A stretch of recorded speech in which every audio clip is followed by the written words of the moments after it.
The Queen of Swords rules the watery part of air, and in particular the 21st degree of Virgo to the 20th degree of Libra. She represents the elasticity of that element, which is air, and its power of transmission.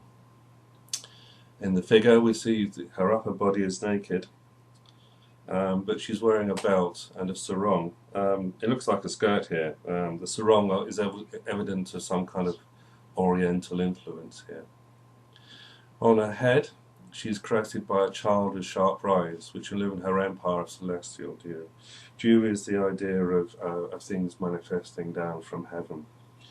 The throne, the throne is actually a cloud. We don't really see the throne at all, so she's sitting on the clouds in the air, and this is very much to do with the watery part of air. The water manifesting there is, of course, through clouds.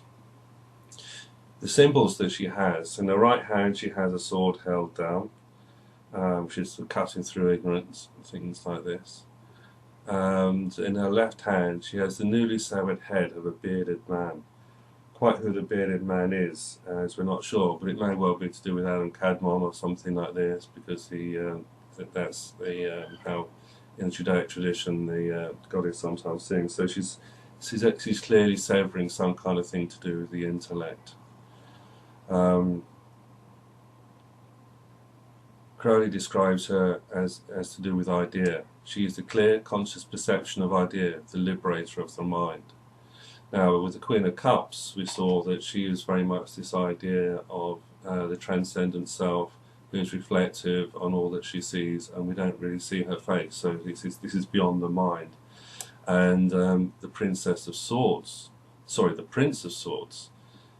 represents the idea of mind and its scattering qualities, where there's random thoughts and ideas coming on. It's untamable and it's going in all kinds of directions.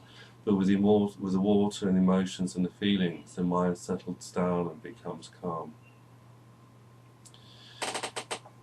Who does this person represent? Crowley says this person would be intensely perceptive, a keen observer, a subtle interpreter, an intense individualist, swift and accurate at recording ideas in action.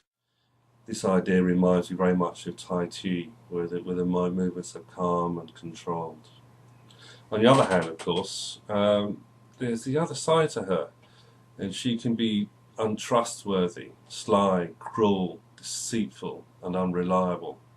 And she's very dangerous because, of course, we've no idea what she's going to do next.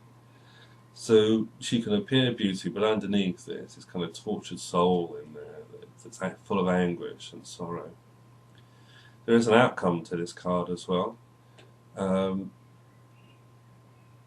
And it may well be that there's love coming from it and devotion coming from the most unexpected of corners.